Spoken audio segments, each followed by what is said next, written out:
Scott, are you there? Yes, I am. Perfect. I am glad you're here, and we are also joined by a very special co-host this evening, Mr. Bobby Blades. Bobby, are you out there as well? I am, and it's great to be back. Yes, thank you so much for being here, and I thank both of you gentlemen tremendously for being a part of the program here tonight. There is so much to talk about, and Scott, definitely welcome to End of Days of the Michael Decon program. Thank you tremendously for being here and dedicating some of your time with us all, my friend. Thank you for having me on the show. It's a pleasure to be here. No problem, no problem. And as we get the ball rolling here tonight, let's go back to your roots a little bit, Scott. Can you tell us a little bit about yourself? Well, I'm in my 60s. I started high school in 1969, same year Apollo 11 allegedly landed on the moon. So during my high school years, the science teachers were very avid about it because the moon landings, of course, were happening at that time. They were very animate on it. They brought in all kinds of videos, the MIT videos on how the machines were built and all of that. And as I grew up, like everybody else, for quite a number of years, I believed that the moon landings actually happened. Yes. And as a matter of fact, even today, I would still like it to be true. No doubt. And by the way, Scott, did you grow up in a traditional religious household? Fairly religious, yes. Do you mind me asking which religion was that? It was Presbyterian. One of my very close personal friends is the late Dr. Reverend Fred Miller. I don't know if his books are available. He had a series of seat patch thoughts were his books out of Bone Sound, Ontario. He was a very close personal friend of mine through my entire life. Very nice. And Scott, do you recall the time it was when you realized there was a lot more to the story than just the official narrative? Well, in the early 2000s, I would hear a few things on the news. When you started getting faster internet speeds, I started watching a few videos where it was being questioned. And I thought I was always a very avid NASA fan.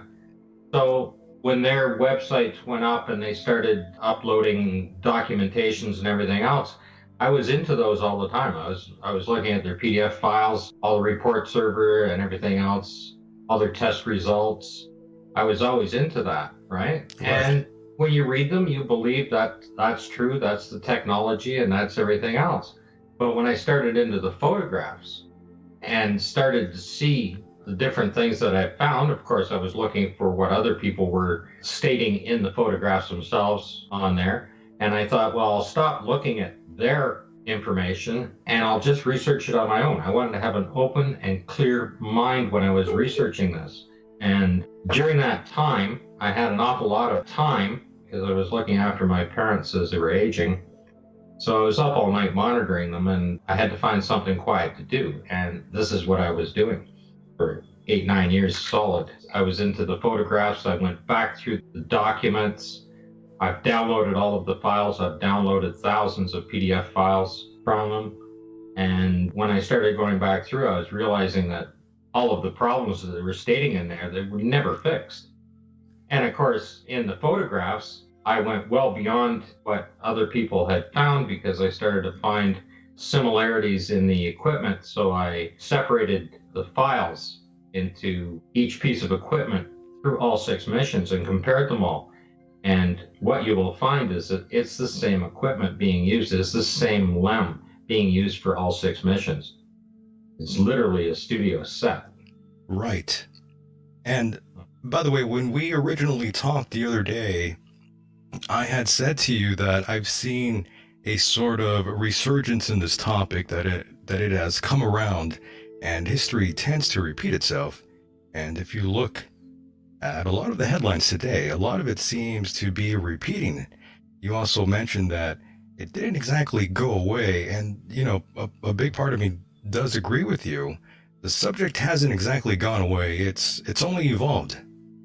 That's right. Well, with the 50th anniversary coming up, NASA is the one that's doing the promotion on it, and it's giving media attention right across the board on everything. This is not a conspiracy. This is an absolute fraud. Quite a difference. Definitely. Okay? And if they could prove it wrong, they could simply stand up and say, watch what we can do and go there right now. And they simply can't do that. Yes, with all the theories that have been going around for many, many years now, it seems more recently a lot of things have garnered the attention of NASA to come out and sort of address certain issues that have been talked about. And I think a big part of that has to do with, I know some people won't like this, but the flat Earth community. Even though I don't believe the Earth is flat whatsoever, I think the amount of those individuals out there have actually forced NASA to actually come out and say anything about that sort of thing, which is a little bit silly to me in my personal opinion, but just my opinion. Don't get too triggered out there, those flat earthers out there who listen in. Go ahead, Scott. Well, as a matter of fact, my videos that I have put up, All on the Plane, who's a flat earther. I've seen that, yeah. Does my videos for me. I look at the flat earth stuff. I have no opinion on it myself. Right. My research is in NASA and the Apollo missions, on the photographs and the documentations. They do ask some very hard questions. That's true. I'll give you that.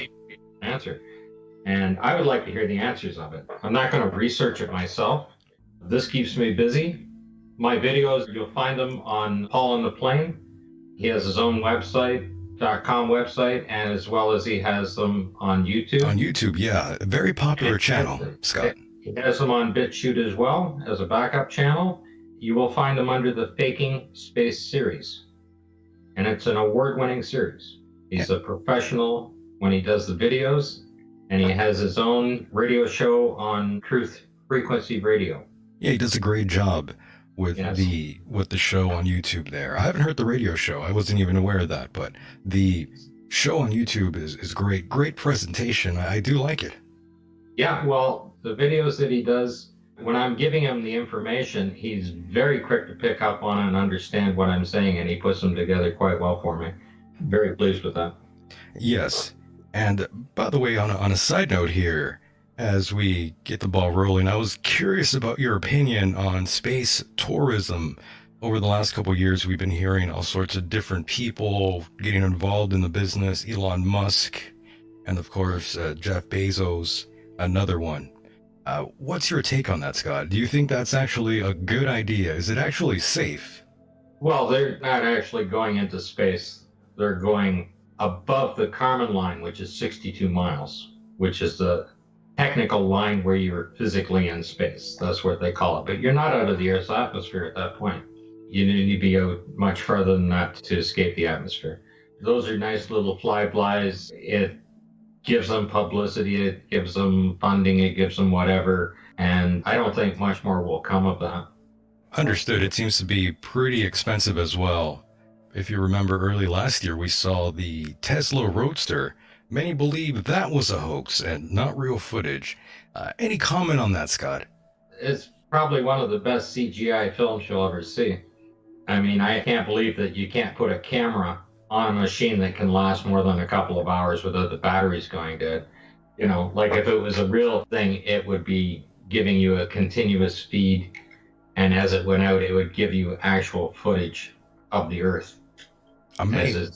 And none of that is there. A lot of people truly believe that was, I again, call it the CGI. first Uber cars. Pretty good, pretty good. And of course, I did mention another book to you, by the way, a specific book, Scott, titled Somebody Else is on the Moon by George Leonard. It's an interesting read, and you're not exactly aligned with any of that sort of perspective on extraterrestrial life on the moon. Correct, Scott? That's right. I believe that's good for the comic books. It's just too romantic, what do you say? Well, the idea that there would be alien life forms that were able to travel those great distances and only get to the moon and not come to Earth, and us not know about it, would be pretty interesting indeed. No doubt, no doubt. I can't see them just stopping there when this would be the location to come to. It seems a little like the Earth is quite a distinctive planet when it comes to its color, size, and atmosphere. Yes, and lots of individuals who have been on this program have said that there's an ET presence on the moon and huge crystal towers. It's something that has been said for many, many years, and it's still echoed throughout time. But one thing we can agree on, I'm sure, is NASA airbrushing photos. I think we could all agree on that one.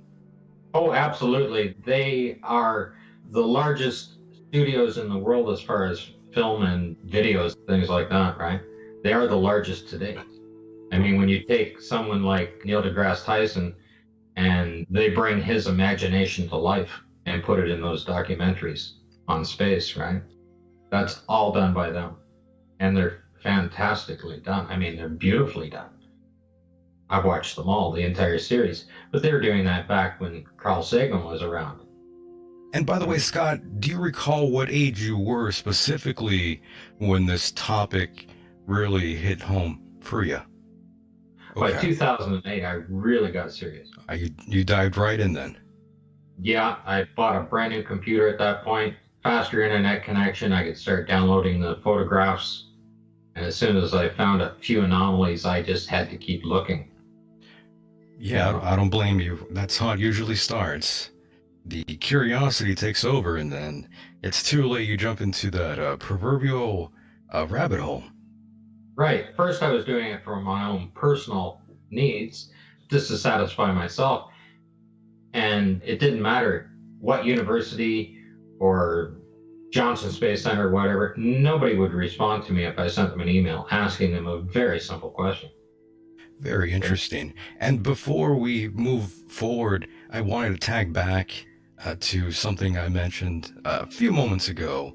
I just wanted to round this up here. What exactly are your thoughts exactly about extraterrestrial life in the universe? Do you believe there is, or do you believe there's life somewhere else? Oh, I'm quite sure that we're not the only life forms in the universe. Our ability to find them is what is limiting us. They may have the ability to find us, but we don't have the ability to find them. Very interesting. And of course, you shared some photos with me as well as the slideshow presentation. I first wanted to talk about the American flag that you had discovered was wet. And how could there be any moisture on the moon? Very interesting. Well, that's the Apollo 17 flag. And there's another series of photographs that go with that, which are the two astronauts. And basically what you're looking at is when they were filming that, it had rained. The ground is wet. The astronauts basically are just two guys playing in the mud with a wet flag. And that's what's in the photographs. Yes, I'm looking at one of the photographs now, by the way. That would be slide 34. That image, it says the flag is very wet, easy to see as it dries back from the edges. I'm sharing that in the chat room now for those that are out there. I'm seeing that as well. I'm looking at the slideshow now, and that's a very odd looking flag. Well, there are people that claim that it's a tinfoil flag, that it's not a real American flag. And there's no way on this planet that an official flag wouldn't be used for an official event. That's for sure. And when you zoom in on it, you can see that the stars are stitched onto that flag and everything is stitched together. It's not a silk screen. It's not anything. It is an official flag. And you can see that it's soaking wet all the way down there. Now, I see it. Yeah. Wow. The surface of the moon is above boiling temperatures to start with. And it has a Torr value of 10 to the minus 11 vacuum.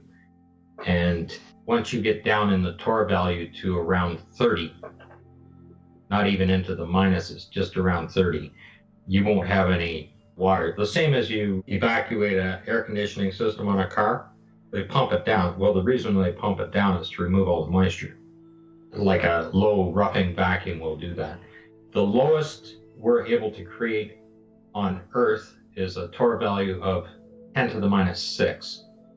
The Van Dusky vacuum chamber can pull that amount. The walls are 10 feet thick. They're specially lined so they don't pull air or anything through the actual concrete in the walls. It's 8 feet of concrete and 2 feet of steel.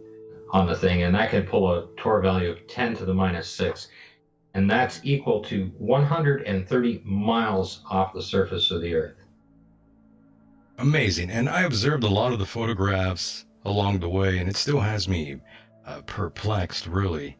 And I'm going to pull up another image right now. That would be, I believe, I think that might be slide 3, picture number 3. 3 Apollo rovers there.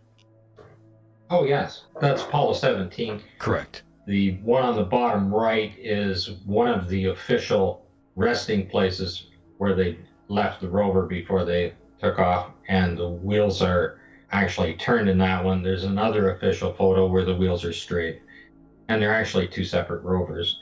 The one on the left-hand side, they've used that rover for 15, 16, and 17.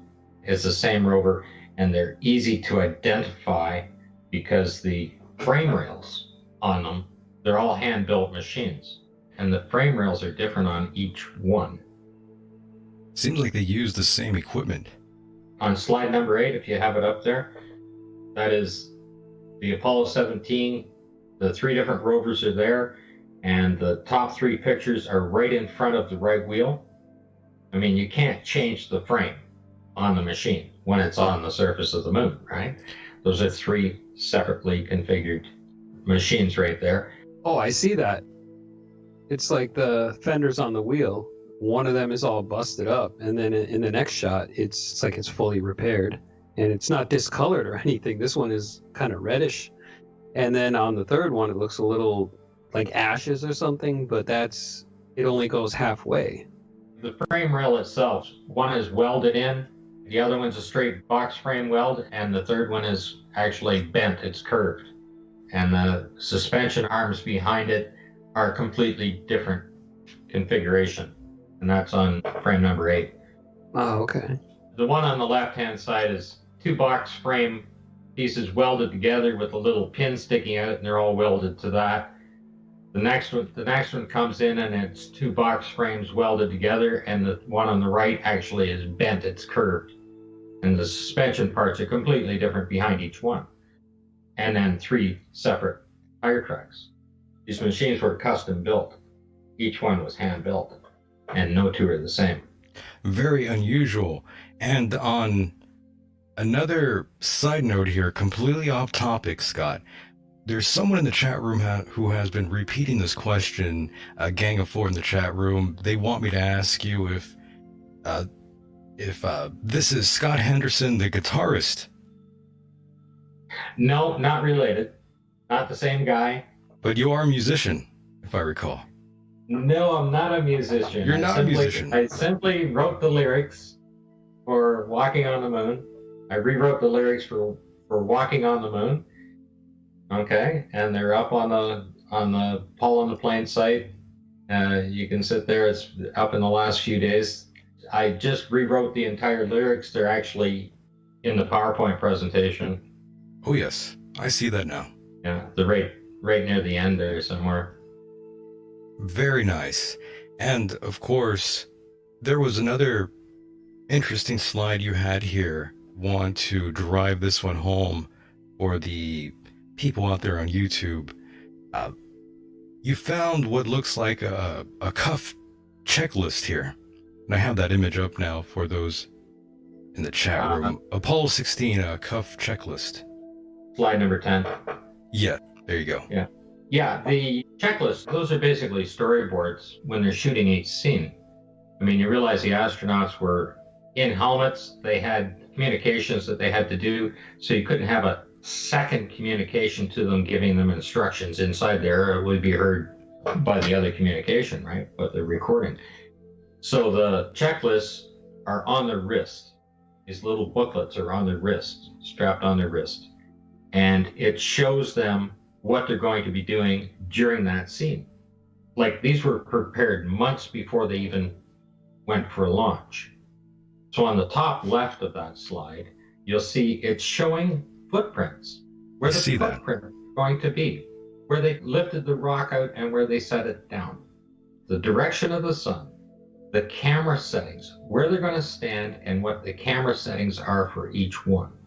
Hasselblad cameras are manual, completely manual. The battery just ran it to the next slide after they took the picture. Well, what's weird, Scott, is I've never seen this photograph before, and I've seen thousands of photographs.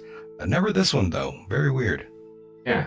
So what you're looking there are instructions on what they're going to do within the scene and how much time they have to shoot the scene, because the timeline is there as well. On the top right, it's giving them instructions on a rock. Well, it's 18 inches, half a meter long, by about 12 inches high. There's no way they would know where that rock was, but it shows you the exact, right to the second, that they're going to show up at that rock, how they're going to photograph it, where they're going to take the chips, what the sun angle is, where it's sitting in position to the sun, and a description of the mineral contents once they split it open. That's all just to shoot the scene with. That's all done ahead before them, what they're going to do there. And of course, the camera settings are in there as well. All of the cue cards are like that. And moving on to the next slide, number 11. The one on the left is the Apollo 16. That's called the Grand Prix. And there's an actual video. Anybody can Google it, the Apollo 16 Grand Prix, and they'll come up with it. And that's the rover when they're out racing around. This is in the cue card showing them where the position of the cameras are going to be and how they're going to drive the rover to shoot the scene. I see. And it shows you the 4 craters that they drive through the first one, around the next 2, and through the last one. And that's exactly what happens in the scene. Now, you also have somebody that's taking photographs of it, and there are 2 cameras there being operated, and the machine is moving. Somebody has to operate those cameras. So I don't know how many guys they had on the set to shoot that. Yeah, that's another. Right. Yeah, thank you for saying that. That reminds me, first of all, where were these photos obtained, Scott? The photos are all on the NASA journal site. Uh-huh. There's a partial set of them on a site called March to the Moon, and they put them all up on Flickr. Okay, very nice, very nice. 2015, they're on Flickr as well. They've been highly modified on Flickr. They've hazed them over, they've enhanced them a little bit, so blurred them out to make them smooth them out a little more, to hide more stuff. But they are there. The journal site has them for sure. Journal archive site for NASA is there. They're all there. Now, Scott, do you have any idea where the Apollo missions could have been taped? I've been told in the studio in Hollywood, and I've also been told the Mojave Desert. What's your take on that? Well, I've been asked that a lot of times, and as far as I could tell, for shooting it outdoor, they practiced at Flagstaff in Arizona. All the practices were done there. So I looked up their training schedules, their flight schedules when they were flying back and forth from Houston, or from Cape Kennedy, back and forth through, and when they were being interviewed. So all of the equipment, all the practice equipment they were doing there, all their training was being done there on the thing, and basically they're using the exact same equipment that they practiced with on it. And that's where I believe that the entire thing was shot was at Cinder Lake, just north of Flagstaff, Arizona. And of course, Cinder Lake is also where they blasted in and made a replica of the moon's surface. And it's still there today. You can Google Cinder Lake in Arizona, and you can actually see the moonscape is still there. The one that they set in when they were practicing. Amazing. And now I have slide 14 up, which is a very good image to show the listeners out there. I know we jumped a little bit ahead. Well, that's fine. You can jump around anywhere you want. That's fine. I can keep up with anything. This particular photograph, you have the Apollo 11 descent stage on the left-hand side and the Apollo 15 on the right. And what you're seeing is, if you see where the ladder is located, directly to the right of the ladder is quadrant 1. And inside that is the helium tank, and the helium tank pressurizes the other 4 fuel tanks and pushes it through to the engine. Well, when they loaded the rover on, they simply removed that tank, and there is no other spot on this machine to put the helium tanks. It's a stage prop. They simply removed it to set the rover in place. There was no other spot to put the rover, so they removed the tank. And without the tank, the engine doesn't run. It seems like they got a little sloppy there. Well, it's a stage prop. They can do whatever they want with it. They're lowering this thing down on a large gantry crane. The gantry crane at Cinder Lake is, I think, 600 feet long, 150 feet high, and 300 feet wide that they lower this thing down on. That's what they were practicing with. And there are videos of them bringing it down on that to practice with, to do their simulations. And I just believe they just finalized the video off, did their full simulation, and that's what you're looking at. And if you look at slide 12, and what you're going to see right here is the actual date. The date, it says the 11th of the 28th, 72. This is for Apollo 17, as you can see that. And you can see that the inspector is Jones and the photographer is Post. Now, I thought the astronauts were the photographers. They were the only ones on the moon. So what's Post doing? I have no idea what he's doing there. But the date, the 11th month, the 28th day of the 11th month, 1972. Well, they didn't take off until the week after that. Very interesting.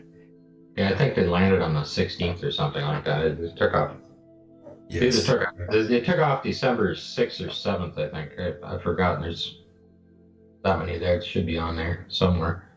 I have a note of it where it is. Yes, but that's about a week earlier. And like I said, the photographer's name is Post.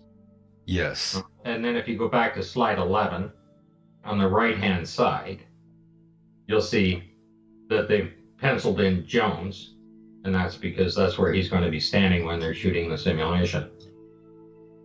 Yeah, and that's where he's going to be standing. They don't want to have him in the simulation. Somebody tried to tell me that those are craters. They even tried to put one up on the NASA site, claiming that it was a crater. And they were even using that particular thing that I clipped out to show that and they're saying that that's a cluster crater now, and they've added it in. It's just hilarious. Yes. And of course, the craters are pretty deep. Oh, and yes. That line that you're looking at there is the line that the rover is supposed to drive down, and they would never drive through a crater. Nor did they have any photographs showing them flying through it, like driving through a crater. Good catch. And of course, we move on a little bit forward here to slide 16, the Buzz Aldrin watch. Very interesting find here. You'll find this one up on the Allah site, David Percy's site. He has, I think, 20 of my photo slides up there. The watch says 14 minutes after 11. The official time that Buzz Aldrin set foot on the moon is 3:16:15 UTC time. That would make it a quarter after 11 when he actually set foot on the moon. This photograph is taken 59 minutes and 20 seconds after he set foot on the moon. His watch should be on UTC time because they were so-called monitoring them all around the world. So they're on universal time. If he was on Florida time, it'd be quarter after 12, but they're in Arizona, so it's quarter after 11. And that's why the watch is that time. And of course, just to drive another point home, what would be the reason why NASA would fake this sort of footage? Well, of course, they needed to distract most of the nation from all their civil disputes that they were having, racial disputes they were having. And Vietnam as well. Vietnam War, you had people being assassinated. This was a great distraction. And of course, they had to prove that they were the most powerful nation in the world because of the Cold War. Right. Russia. And you'll also notice in that photograph, his right-hand glove is not actually done up.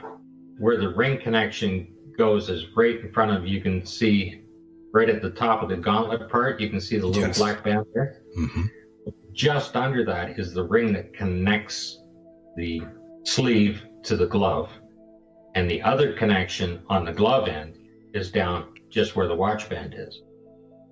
So it's physically not connected. There's about 2.5 inch space in there that's not even done up. And that's a very popular photo, by the way. It's in the billions of views every couple months right now. Yeah, it's a very well-known shot. And again, it seems like No one noticed that little piece there. I never even noticed this thing here. Good Well, find. his gloves aren't matching either. They are when he came down the ladder. There are two matching sets of gloves. I have a video on that as well. Paul and I have a video on that. Gloves are matching coming down. And then right here, they're not matching. Two different gloves.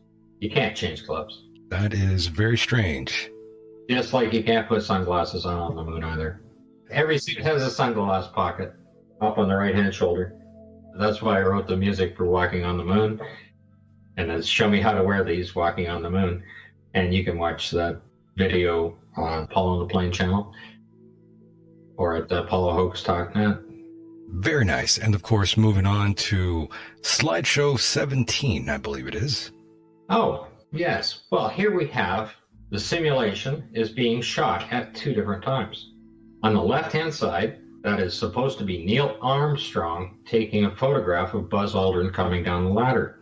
And of course, in 1969, there was a live feed to all the media channels with a TV camera sitting, and it was so-called mounted down. And on the right-hand side is an image from that TV camera. Do you remember seeing the footage, by the way? Absolutely. When you were how old? I was just starting high school. Starting high school, okay. I was 14 years old, right? Did that blow you away, seeing that? Oh, I absolutely believed that it was the real thing. Right. But on the right-hand side, the TV camera is shooting at exactly the same time that photograph was taken. And you can see where Neil Armstrong had to be standing. You can see the ladder, and you can see the leg behind the ladder on the backside of the LEM. What you see on the right-hand side, the camera is supposed to be mounted on that mezzo that folds out, and is supposed to be shooting, and that is a secondary strut that's there coming out to the bottom of the ladder. So that camera has to be sitting out basically right in front. In the left-hand photograph, the camera has to be visible there, right in front of that leg.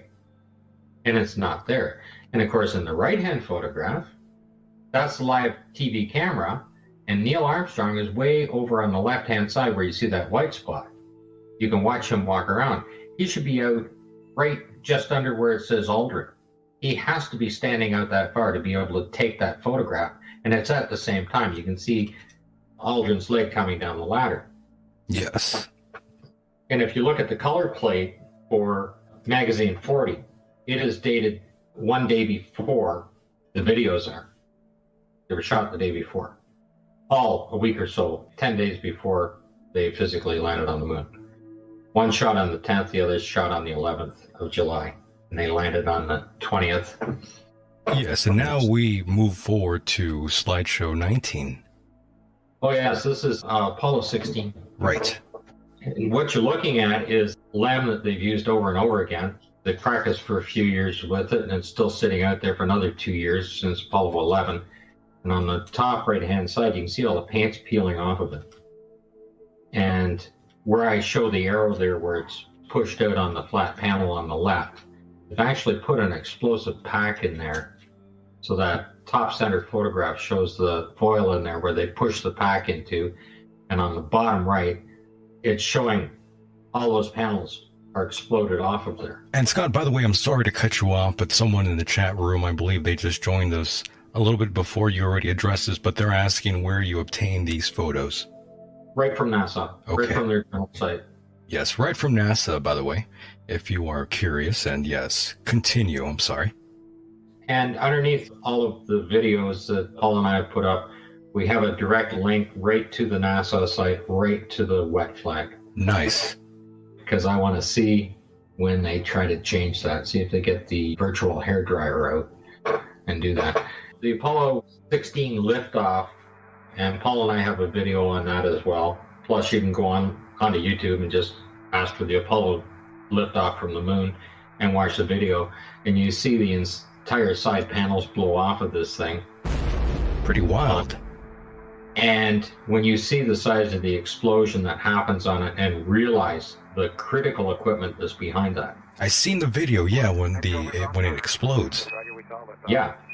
And the critical equipment that's behind that. I mean, if it didn't kill the astronauts instantly by blowing a hole through the hull of this ship, it's supposed to be the equivalent of 3 sheets of foil.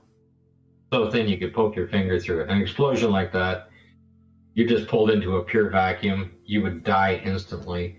The equipment would fail. All the critical equipment would fail on this from an explosion like that. There's no way.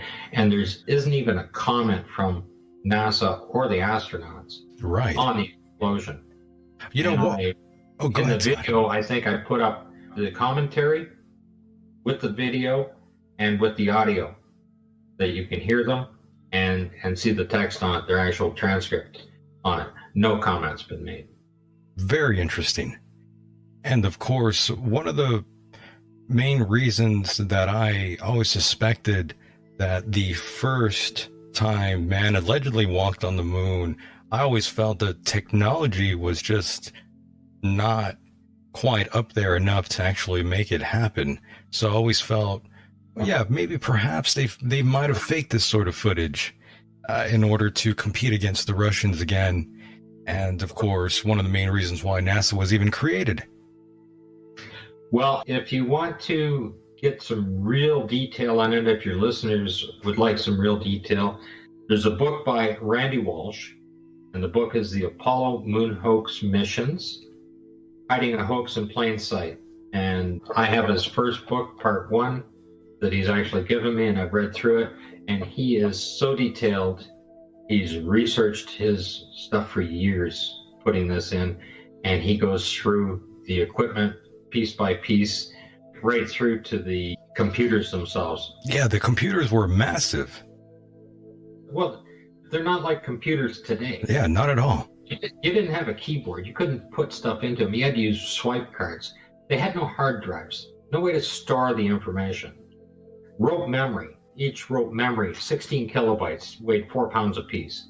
And if you want to Google Apollo rope memory and see what they look like, the women that were putting those together, they could have knitted you a sweater, same way. Yes. They were just massive pieces of equipment. By the way, Scott, for the record, do you believe man has actually been on the moon at a later time? Or do you think they were just no one's actually been there?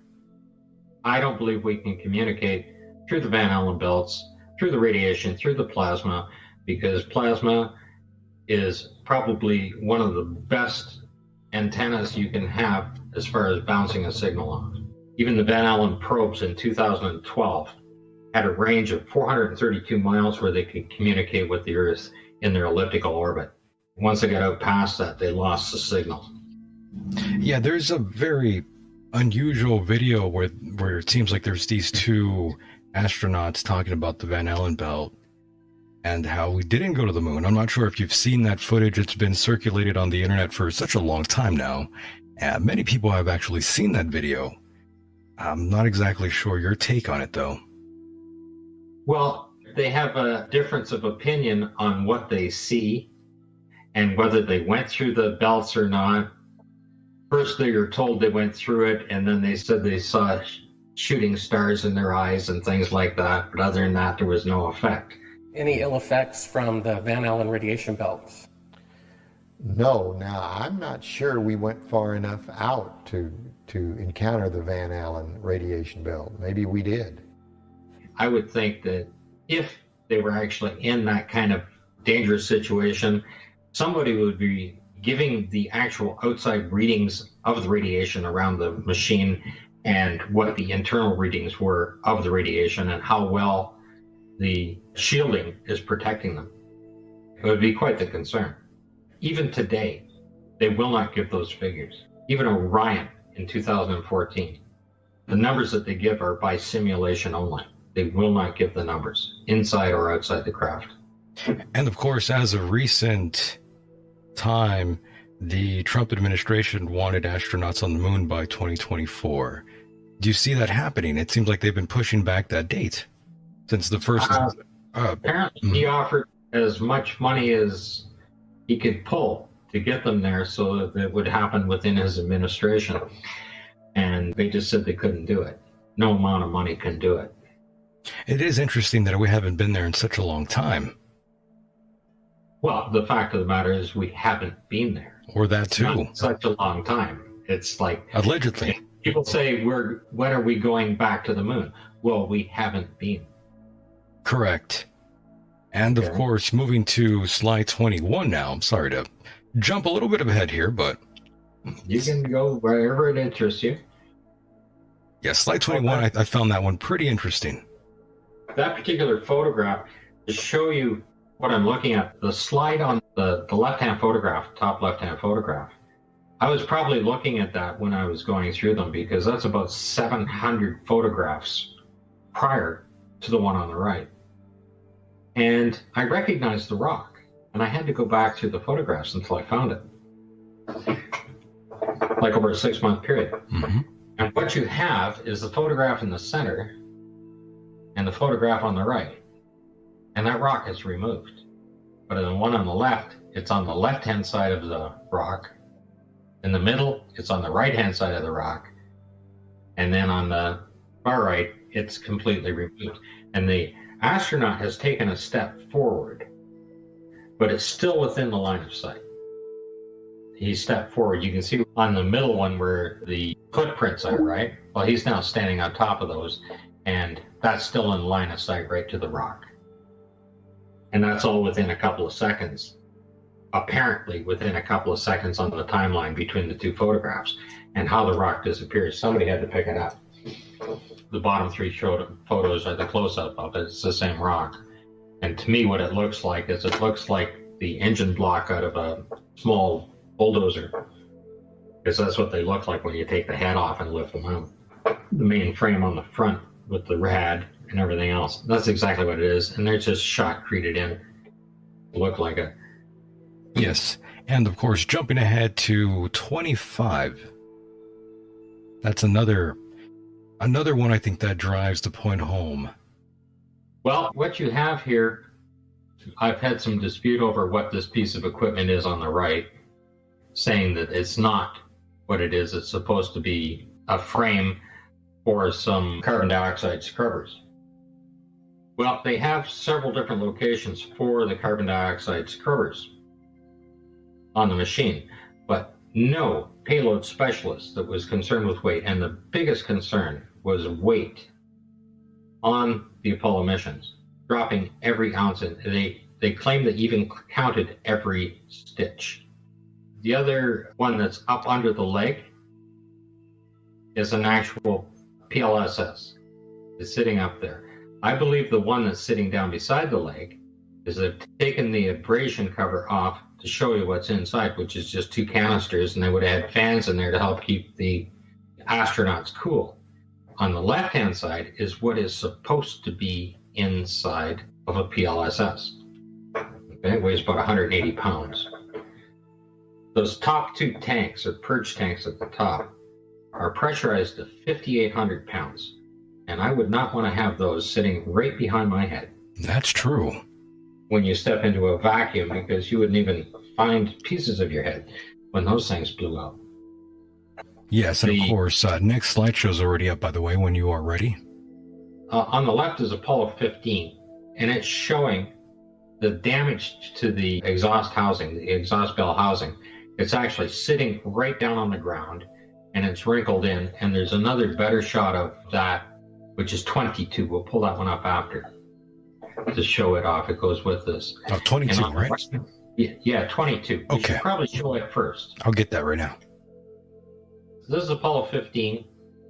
If you're watching any of my videos, they literally dropped this machine on the ground. One of the gantry straps broke, and this thing dropped about 8 or 10 feet down.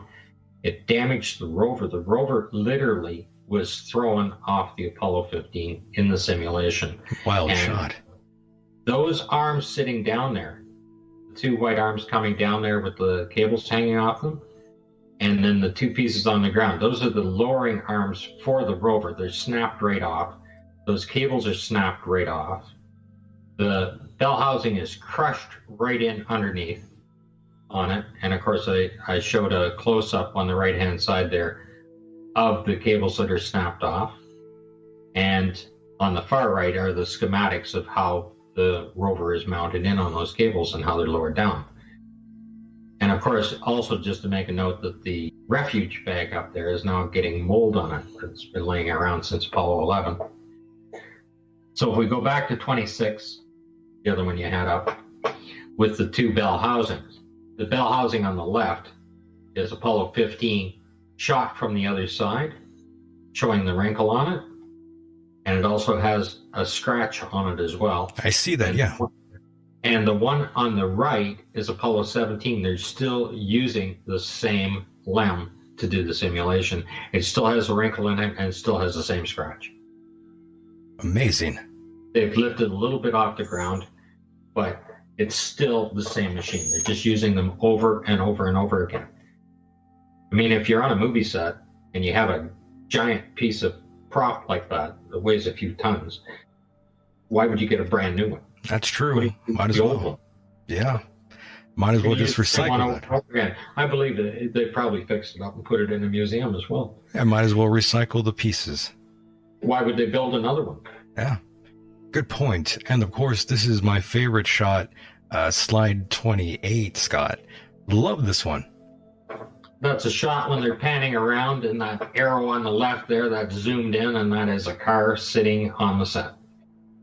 They shot-created it over, but they didn't do the windows. Yes, and it's a blue. It's a blue Dodge Charger. I think it is, right? No, that's the Camaro at the bottom. The one at the bottom, I just used as an example. Oh, okay, I see. Of the year of car. That's an actual car from Buzz Aldrin, by the way. That's one of his cars. But the one at the top is sitting there. That the zoomed in is the car sitting on the set. They've shot-created it over. You can see the rear fender well. You can see the nice curve up and around on the side windows and the nice smooth side window on it. I don't think a rock that's sitting there being pummeled by micrometeorites would look like that. And you definitely believe this is a car that we're seeing? Absolutely. Amazing. And it's not the only one. Because in the very next photograph, there's another one. Yes, let me get that up. I see that. This time it's an even older looking vehicle. Yeah, about a 47. If you look directly on the right-hand side there, there's another one that's upside down on the ground there. And you believe this is unequivocally a vehicle? Well, right in the middle of Cinder Lake is a dump site. Still there today. Goodness. NASA and military dump site. It's a scrap metal site. They didn't recycle cars in those days. They just threw them out in yards and let them rot. It's a great car, by the way. Yeah. That the old next one, everybody likes slide number 30. Slide number Mr. 30. liked that one. He liked the Corvette. How do you not love the classic body of an old Corvette like that? Yeah. I mean, it's there. How do you get that rear end like that? It took hundreds of hours for them to figure out to design that to get the body lines just perfectly like that. You can see the rear fender. You can see the shotcrete on it. You can see the front axle sitting there. You can see the tow bar still attached. I mean, the front end smashed right off of that Corvette. I had comments made to me on one video. He's saying, "You're absolutely ridiculous. Why would anybody put a collection of antique cars on a set just to destroy them like that?" And I just simply said, well, they weren't antique at the time. Yeah, well, some people definitely do have an issue with this part of the imagery where you are saying this is a vehicle. They definitely don't believe that it's a dump. I have hundreds of images that people would just argue over, and the metal pieces are sticking out of the ground everywhere. Every hillside, every embankment is nothing but a dump site. On Flickr, they've blended them over. They've used a masking over it again to cover it. 31's an interesting one if you'd like to go to it. Yeah, 31, I'll throw that up right now. That is the central station for the experimental equipment. And if you can imagine having a machine that powers all of the other equipment, imagine a giant high-tech computer even today that's going to power the equipment. It's going to have a transmission station in there and beam everything back to the earth. It has its own power source and batteries to power all of the equipment as well. That's what's supposed to be inside this machine. And what you're looking at is the astronauts have physically pulled the foil back to show you that there's absolutely nothing in there. Nothing inside. On the left-hand side is one side of it, and the right-hand side is the opposite side. So there's absolutely nothing in there. Down on the bottom left, that is the top rail that I've zoomed in on there, showing that it just has mud stuck to it and it's rusty. Even when they weren't using it between different Apollo missions that they were simulating. They just left the stuff outside on the ground.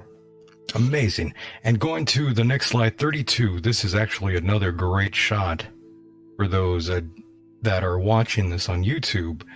Of course, those that are listening on the live stream or later on the replay won't be able to catch this part. I always encourage those out there to come check out the program live. You'll be able to see the slideshow here. And of course, now we are looking at slide 32, Scott. Very strange condition of the equipment here. That's another shot of the experimental pack as it's being assembled. And that is the same piece of equipment as what we were just looking at before. That bottom piece became the central station, and it was supposed to be filled with equipment. And what you're looking at is mold on the equipment from being used in simulation over and over again over a long period of time.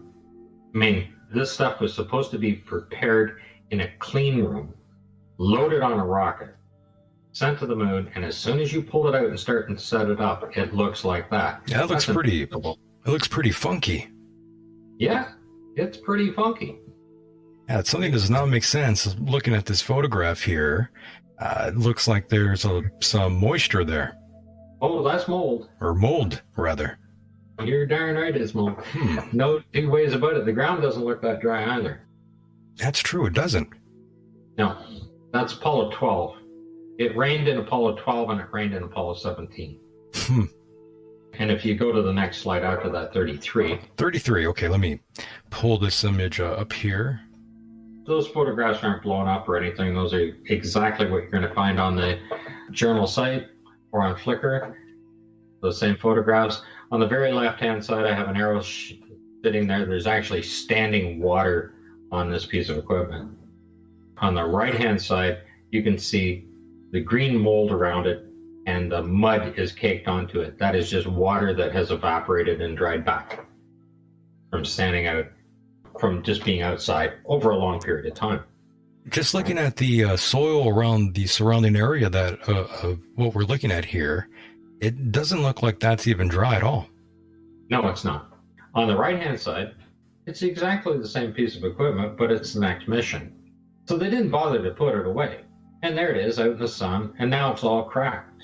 Plastic's curling up. You can see the cracks in it where it's faded back and cracked open. By the way, Scott, I think we should just address this now.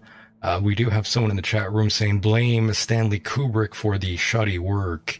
I don't believe he ever had any involvement with the fake footage. Well, the thing is, he was probably involved for the indoor simulation, for the docking, undocking type of things, the landing, like the translunar injections, those type of things, right? His techniques are definitely used.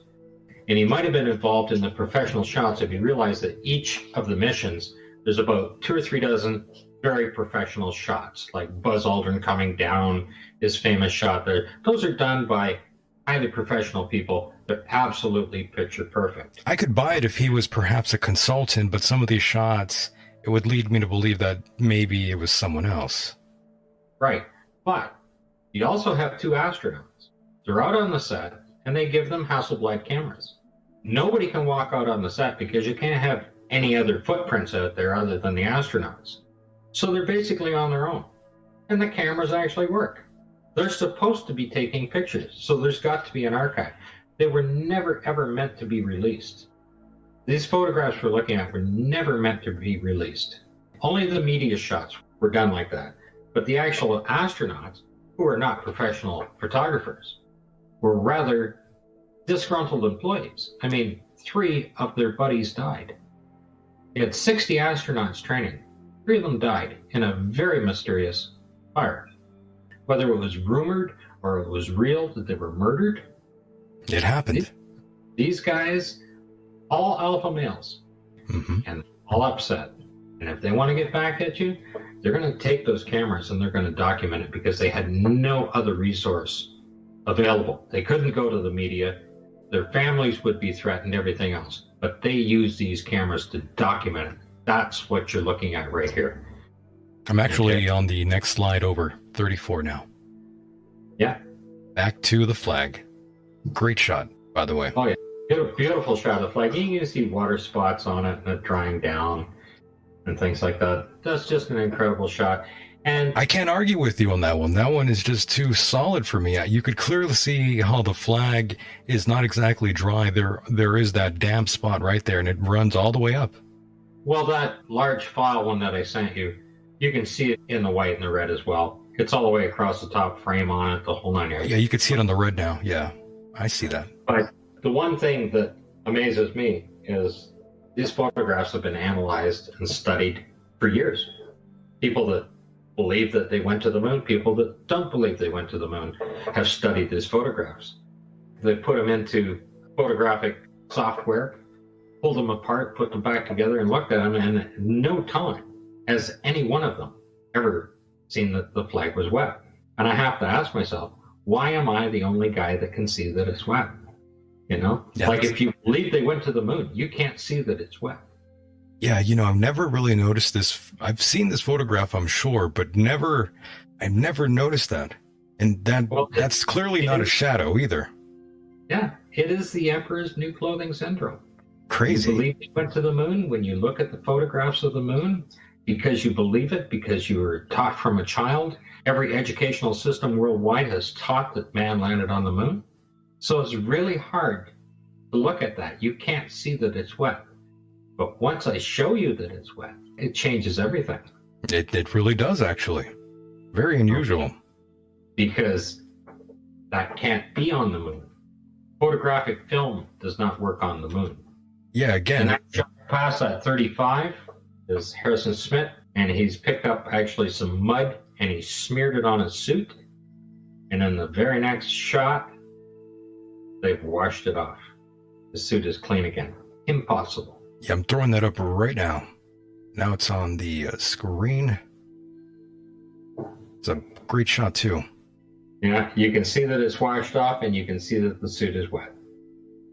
And if that isn't more blatant, I mean, how much more blatant can you be if you're actually picking mud up, putting it on your suit to show people, then washing it off and taking the next shot?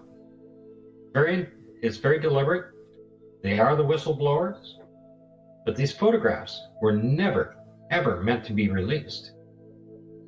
Yeah, it's almost like they totally forgot they even took them. Well, the astronauts, like a lot of the films, disappeared and everything else. Or they destroyed them, is what one claim was, that they destroyed all the original footage. That's what NASA claims. Right. So how did these get protected? Great question. How did these photographs get protected? I mean, they didn't need them for the media. They didn't need them for anything else. The astronauts took these photographs. They kept them. They documented them. And then when interest came in at the 20 or 25th, right, that's when they started putting them up. Yeah. When the internet started to happen, when you had enough bandwidth that people could actually look at them, because it was 97 to 99 that they went up on the journal site. And they put them all up. And the people that scanned these in and digitized them to put them up didn't even look at them. And why would they? They believe that man landed on the moon. So why would there be anything wrong with the photographs? Right. They can't see it. If they believe they went, you can't see that. But when I pointed out, they can see it. One of the weird things that I've noticed, it involves the astronauts themselves. A lot of them seem to have mental issues, especially even ones that aren't even in space, like that Lisa Nowak, I believe is her name. She was the one who was wearing a diaper, stalking someone out there, if I recall correctly. Yes, I recall a little bit. Do you remember that? I don't pay much attention to it. I heard about that, yes. Very strange. And of course, Buzz Aldrin, who I believe had issues with depression and alcoholism throughout his life, he seemed very unhappy. All of them did, even Neil Armstrong, his lack of ability to get out and do public speaking or anything else on it, right? He wanted to be noted as a pilot, and he was a great pilot. That was really strange. And of course, he got very violent at one time when someone approached him about them faking the moon landing. He went and hit a man. Oh, yeah, that was Buzz. That was Buzz hitting Bart Sobral. Right. Forgot the guy's name. Interesting. And of course, going to the next slide here. Yeah, it's just little morning mists. I stitched a couple of them together to show it being there. Yeah, there we Somebody go. said, it could be something else. And I said, well, what? There's no wind. Can't blow the dirt up.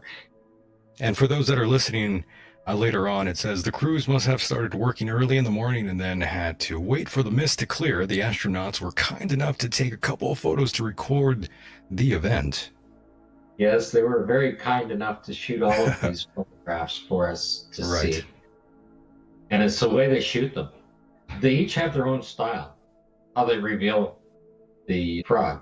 And when I started looking and I started to see 3, 4, and 5 shots of the same rock, then I spin them back and forth to see what's missing, what's been taken away, what's been added, what's been whatever, right? And they have certain ways of pointing it out. They use the equipment to point it out, just the way they frame the photograph to point it out. But when they do 6 or 7 in a row, there really is something there to be seen. I just can't believe I've never seen these photographs before. Most people haven't. They don't dig back down through the files. Very, very strange. And of course, moving on to 37 now. Yeah, that's the surveyor. And of course, those 2 panels on the top there are supposed to be solar panels. It is remarkably similar to the Russian probe. They're almost identical. Even the cutout, even the way the top pieces are cut out with the different edges on them. That's basically a piece of particle board with 1x3 down the front of it. And then on the right-hand lower side there's a close-up, and those are the top panels with water laying on it, and the ones curled up with the plastic peeling back on it. And of course, Scott, to completely get you off the whole topic of the Apollo space missions, I was just very curious about this. This is a completely side note here, but I'm very curious. Outside of the Apollo missions, are there any other events that you found suspicious? Anything that doesn't fit the official narrative? All these things that we've experienced since the moon hoax. If you consider that the number of satellites they claim to be in space, providing communications, whether it's your cell phone or your TV or whatever it is, right? Right. Okay. I don't believe that those satellites are there. I mean, Arthur C. Clarke was a fiction writer, and he in fact worked out how the speed of a satellite and the distance away from the Earth at the equator would be to create a stationary object in space that would stay over one area of the Earth as it rotates. So it matches the speed of the rotation of the Earth at the same time. And that's how you create the Clarke belt, 23,700 miles at 3.07 kilometers per second is what he worked it out to be. But he had no idea that it's in the middle of the Van Allen belt, in the middle of the second belt. And every solar event that happens is going to destroy any piece of equipment that's out there, even if it's able to survive at a solar minimum. Just a simple example, in 1989, the eastern seaboard of North America was completely blacked out because of a solar event, right? A solar flare. All of that equipment, all of your TV, your satellite, everything else was all repaired, and there wasn't one launch. All the equipment and everything was brought back online by ground crews only. There were no launches. So what satellites were lost? They couldn't possibly have survived it if the equipment on Earth was knocked out. Amazing. Well, that's just another example of water on top of the machine. Just close up. Ah, yes, I see that now. But this photograph is supposed to be taken in a docking sequence when they were docking and undocking before they went into translunar injection, when they're still orbiting the Earth. That's when that photograph was supposed to be taken. Understood. The next one is even more damning, though. When you have a rain guard, a plastic rain guard, duct taped onto the side of your window, and then on the right-hand side, okay, that's the same window from the inside, but that particular photograph on the right-hand side is supposed to be taken halfway to the moon. So you are technically in zero gravity, and the water is running down the window in zero gravity. I don't know how it can run anywhere. I know, I'm very curious as to why there's moisture there. Yeah, And it's in between the two layers of glass. And if it's in between the two layers of glass, means the seal is broken on the glass, so you wouldn't be able to, if the water can get in, the air can get out. You'd be in a vacuum in a right hurry, is what you'd be. Yes, and again, Scott, I'm just baffled by this photograph, thinking, why would they even let that out there to the public? That photograph kind of drives it home as well. Well, when you have disgruntled astronauts and it starts raining and they have to take a break and they still have their camera with them when they step inside out of the rain, waiting for it to stop, that's Apollo 12 on the right. That is what's going to happen. You have disgruntled employees and they're going to document it. They're going to do some very permanent damage to your program. I could buy that because it's just like the movie industry out there. Lots of issues with pirating films, and most of the time, well, 99% of the time, those leaks are coming from disgruntled employees as well. Yeah, exactly. Driving it home there, Scott. If you think you can deal with 60 alpha males, amazing. Like these guys are test pilots. You can't threaten to kill them. Right. They do that every day. Yes, and of course we do have now the slide 40 now up of the beer can there. Well, it's just sitting up on that pile. Somebody put it up there as a prop to be put into a shot, right? And I picked it out. The blow up I have on the right-hand side is not been enhanced. It's just a blowing up of the actual photograph. The can is sitting there on the left. There's no footprints around it, nothing. It was there. They set it up on the stage when they shotcreted everything down and put lunar dust on it. Very interesting. And Scott, I did want to ask you another side question that does relate to all of this, but that is with the red planet Mars. It seems like there's been lots of discussion about Mars as well as of the last couple, maybe 5 years now. Lots of talk about Mars. Lots of ideas of wanting to go to the big red planet out there. I was actually wondering what your, I guess, perception was of the very famous faces of Mars. If you remember back in the early 90s, all over tabloids, when you would go to Vaughn's, you'd see the faces of Mars all over the place on those tabloids.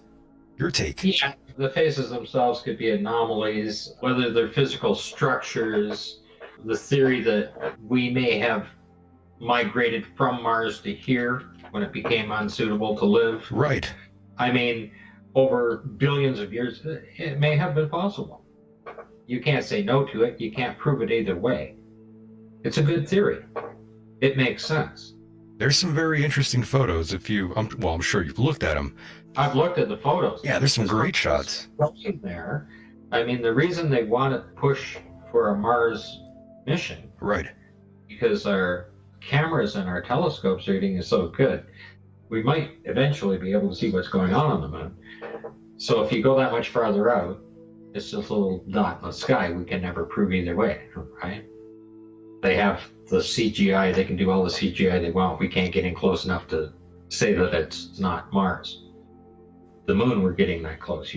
Some of the amateur photographers with their cameras and with their telescopes are getting the most beautiful images of the moon now, very close up. Oh, yes. There's some lovely photos, just of everything in general having to do with space. Such amazing photographs out there. And of course, now we do have slide 41 up now. Slide 41, that's Apollo 14, which you're looking at. This is just another part of the junkyard. And where I put the arrows on the left-hand picture are the two separate cars in the middle. There's two cars sitting on their side there, shotcreted in. And then, of course, on the top one, there's, I don't know if it's a rocket. It looks like it has a missile with canards on it or whatever, little wings at the front standing up there. And it's painted in. Perfectly round ball painted in on it. And it's set up there just for display for everybody to see if you zoom in hard enough to look, right? And the entire ground's like that. On the very bottom right is the Bentley. It was in the transcript and it was in the audio. They mentioned a few times that, oh, it's over by the Bentley or things like that, right? Those have all been edited out now. But the car is there, still in the photograph. It's a very unusual find again. Well, I had to go look for the Bentley because they mentioned it. When I was listening to the audio file, it was right there. And now I do have 42 up on the screen. And again, another side note here. Plenty of astronauts have reported seeing different things in the sky. Well, in space rather. Some of them claim that they saw a spacecraft. You hear all these sort of things. What exactly is your take from that? Recently, someone sent me a video of it was bouncing around a lot. It was Apollo 15. One of the first very, very rough, very grainy videos saying that there was a flying saucer shooting off like that. So I pulled it down frame by frame and then matched it with the photographs and the actual position he was standing in. The white oval object that you're looking at was the top of the next mountain. And it's just because the camera is bouncing around a lot. I sent it out to the guy that sent it to me, and he posted it saying, that isn't it, right? It was an interesting video. I hadn't seen it before, but it was just, I don't know where it came from. It was right after they accidentally dropped it. Ah, okay. So they were getting out, and they weren't even supposed to be out at that time because they did a stand-up EDI instead. But that's what I think about UFOs that were so-called spotted by the astronauts on the moon, because of course they were never on the moon. Right. They were still in Arizona. Amazing. And now we are skipping a little bit ahead here to slide 46. Okay. Great photo again. They've taken a rock here, one of their movie set rocks, and it's either plaster or concrete or whatever, and on the left-hand side, they've picked it up to show you. So I put the arrows along there to show you how they sprayed the shotcrete over top of that to create the effect that it was a lunar rock. And on the right-hand side is a close-up where the bottom arrow is on the left. There's actually rope. There's a bar there, and there's rope tied around it all the way down. I mean, when they're putting these things together and forming them on the set, any junk that was on the ground, you're in a junkyard, right? Just throwing that in for filler. Understood. And of course, I'm remembering there is another photograph. I'm not sure if I have it up anywhere. That was with the rock with the marking of C on it. 45. Okay, but that's Apollo 11. Yes, that's Apollo 11. Okay. The C rock is in Apollo 16. The little insert at the bottom right is the Apollo 16 C rock. Well, they're on the same movie set. So the same rock is in Apollo 11, and it's just about 10 feet to the right of the shadow of the flag. And on the top right there is the close-up of the rock. That's slide 45 with the little C on there, and that's a very strange find as well. I can't really have any sort of NASA made explanation for that one. NASA made it disappear. So I found the same rock in Apollo 11 that's in Apollo 16, but it's in all of the missions. If people want to go out and spend 8,000 or 10,000 hours looking through to find this rock, go ahead. Just send me the photo number when you find it, because I have them all. Just step back one then to 44 then. Yeah, let me go back to that one. I haven't saved that one yet, but loading it up now. And again, I did get another question from one of my listeners, but they sent it to me on Twitter, a private message to me. I'm not sure why they don't just call in, but again, they wanted me to ask you again, why would NASA do this? And again, there's plenty of reasons why NASA would fake a landing on the moon, and one of them, of course, is money. I believe NASA made what, like $30 billion? They spent that much money, but they sell their technology that they don't have. So they're getting back $10 on every dollar that is invested. That's not small chump change. Not at all. Anybody that says, oh, the Sea Rock could be a hair on the magazine or whatever, there's a ball bag for a golf course. There's GC on the bottom of it. Yep, I see that. Yeah, I work on a golf course. I know exactly what they are. They're like little miniature golf bags, right? And they're just the ball bags where you grab 100 balls to go at the driving range. They have the handle on the side, you put the balls in. That's exactly what it is. Very nice. And we are winding down here, but Now we will be looking at slide 47.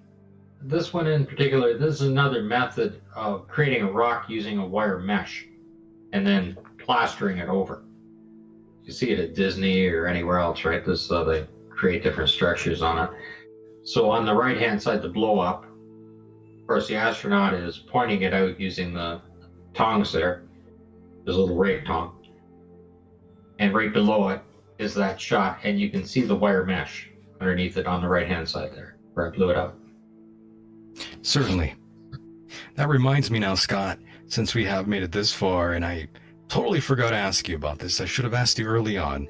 What exactly is your opinion on Wernher von Braun? Well, he was a rocket scientist. Right. He didn't know anything about human spaceflight. He's a war machine. The only thing they had to do is launch that thing to hit a particular target on Earth. They weren't designed for spaceflight at all. Yes, many people see him in different views, have different feelings for him.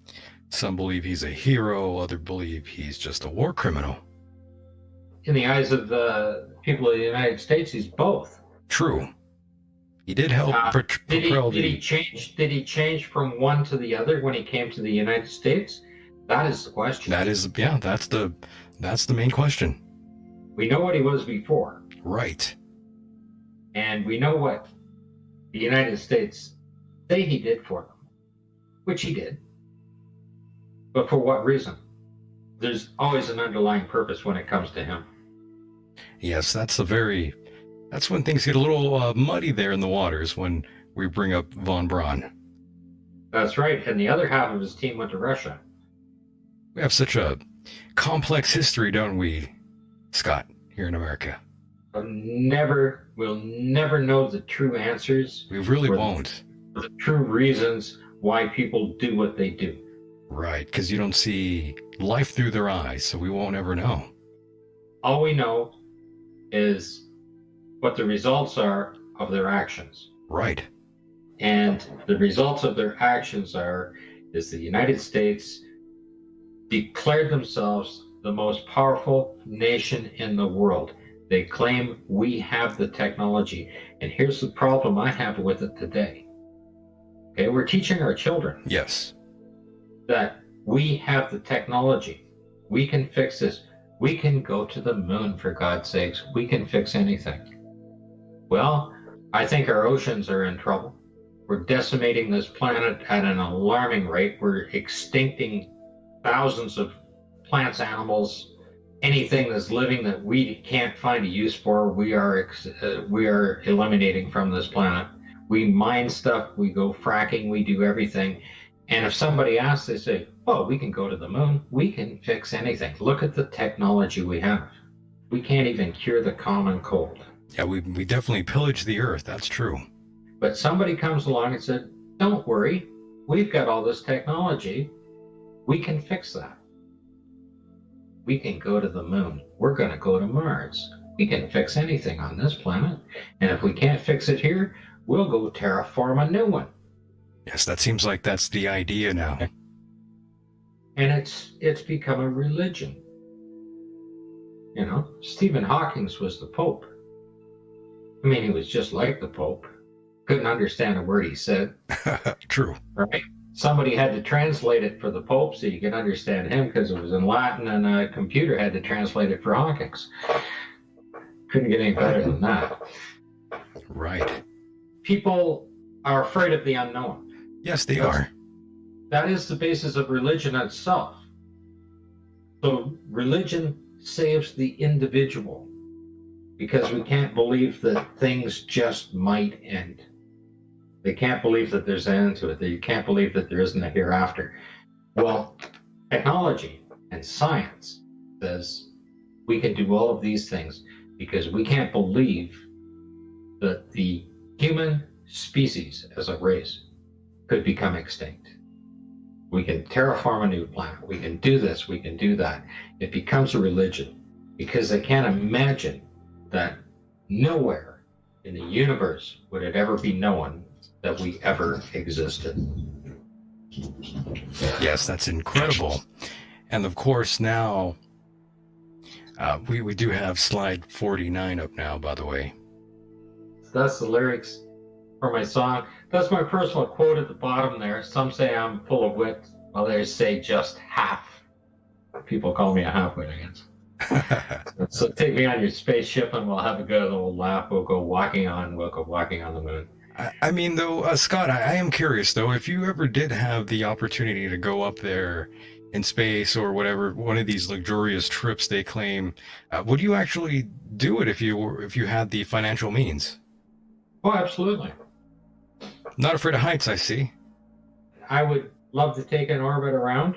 I'm too terrified. I would love to do that, Scott. That's like a once-in-a-lifetime opportunity, but someone like myself, I would actually love to do even the 100-mile that they're offering, like SpaceX and that, right? It'd be beautiful, though, no doubt.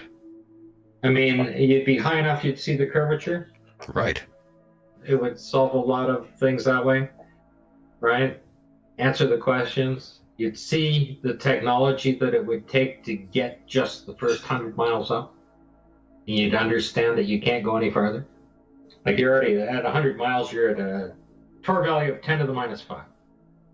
I don't know how you would structure that to get to that level because it's got to be quite a few feet thick. I agree. Just to hold the pressure.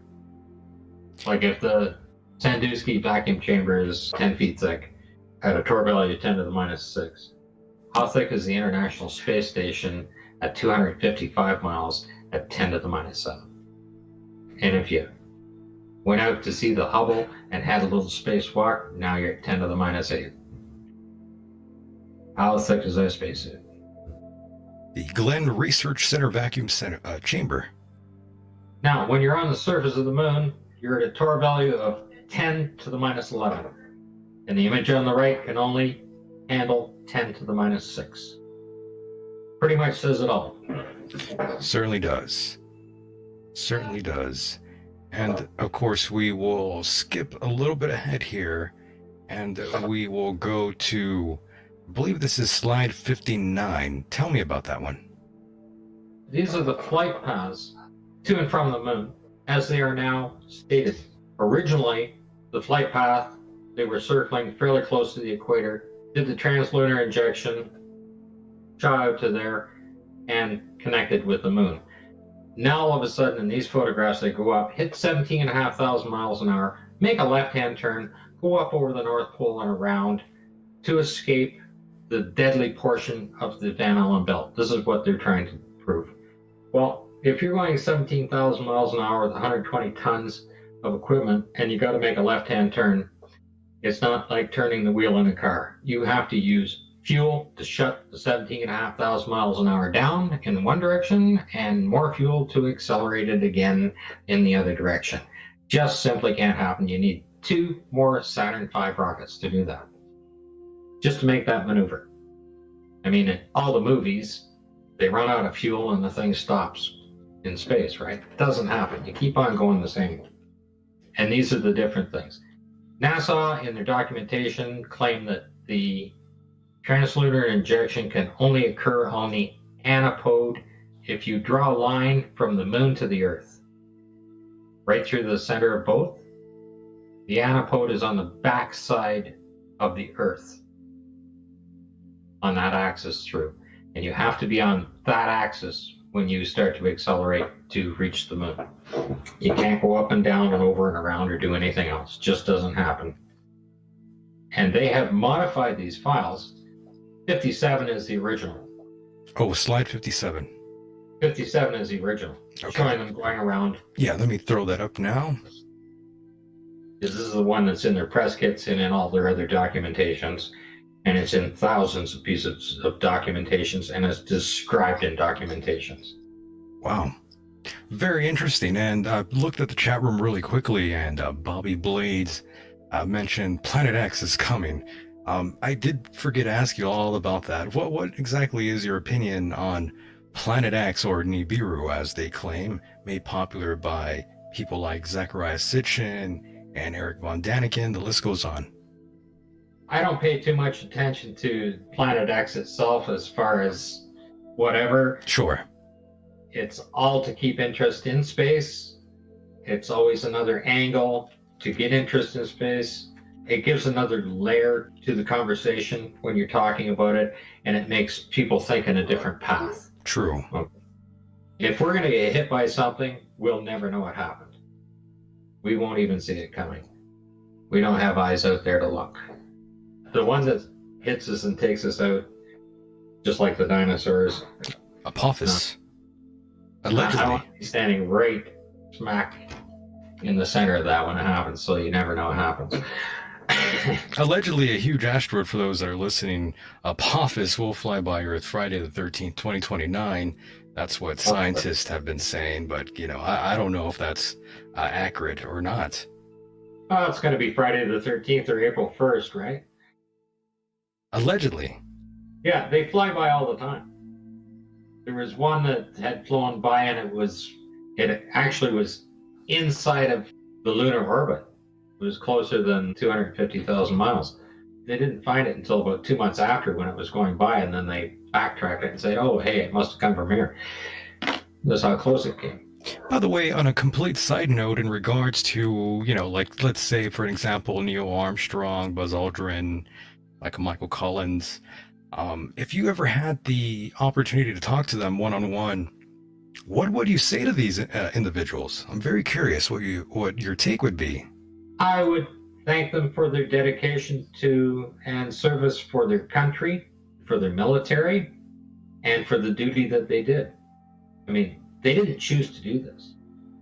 They didn't go out and say, I'm going to go out and create this fraud. Right. They were sucked into it.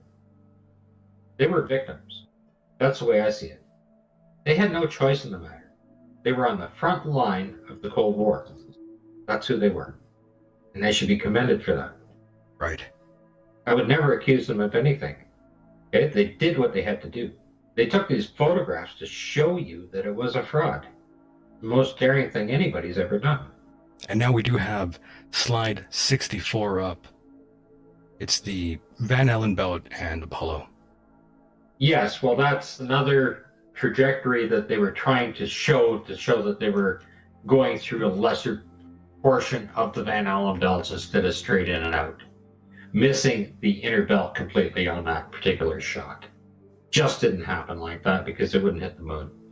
Do not have the fuel to do that. It would change the timeline. Like, they would have to change all of the documentation, the timeline from launch out, to be able to alter and do the extra half a rotation around the Earth like that. In the documentation, in the audio, these maneuvers would have to be made. They'd be getting instructions on how to make those and to do the next burn. You also need other retro rockets to slow them down and make it turn like that. Almost done here. Yeah, that's just simply showing that the set has been redressed, like that they've taken multiple scene takes on it. So on the left-hand side, if you take a look at the leg of the LEM, the shadow of the LEM, it comes down through, and there are rocks and pieces and junk sitting there and all kinds of stuff, and the bag is sitting there.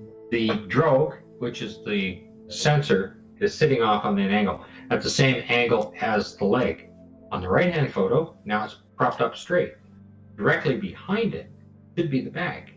You can see the shadows on the ground where the bag is sitting. Yes. And where the legs come out and curve around. And then on the right-hand side, right at that arrow, is where that bag should be sitting. And it's missing. And then if you look straight out the shadow, it's perfectly smooth. There's no rocks, there's no nothing there. All of the pieces on the left-hand side are missing. It's all been redressed. And again, I do have another question that did come in that I probably should have asked you when we were talking about UFOs yet again. One of the listeners sent me another private message here asking me to ask you your opinions on the U.S. Navy introducing those new guidelines for pilots to report UFO sightings. What your take was on that was, my friend. They can report all the sightings they want. I'd like to see one on display somewhere that's an actual real flying machine first. I can't argue with that. Like I said, UFOs to me are simply Disney creations or NASA creations or whatever. I think most of the sightings we see are probably ours for the most part. Well, I would think, yeah, we're trying to design something with different kinds of propulsion and things like that. Correct. I don't believe we accomplished anti-gravity in any way, shape, or form. That I cannot deny. And of course, we do have slide 68. This will be the last one here, Scott. On the right-hand side is the sequence camera. And at the same time, or so-called at the same time, there's an actual photograph when they get back into the limb before they take up. Both of those pictures are after they're in the limb, just before they're getting ready to take up. Nobody can go back outside. Pre-pressurize the thing, and they're in there. So the flag is in two different spots because it was shot at two different times, 2 different days, actually. That's what that's showing. Yes. And again, I'm still quite baffled by all these images that you were able to obtain that were released to the public. I just, again, I never have seen these before anywhere. Well, they are available. It does take time to download. You have to open and download each one individually. I grabbed all of the ground photos, which are about 3,600 photographs or whatever from them. And then after that, I started grabbing the orbital ones and things like that. There's like 10 or 11,000. Understood. And then when you add all of the media photos and everything else, you get about 32,000 total. A lot of photographs.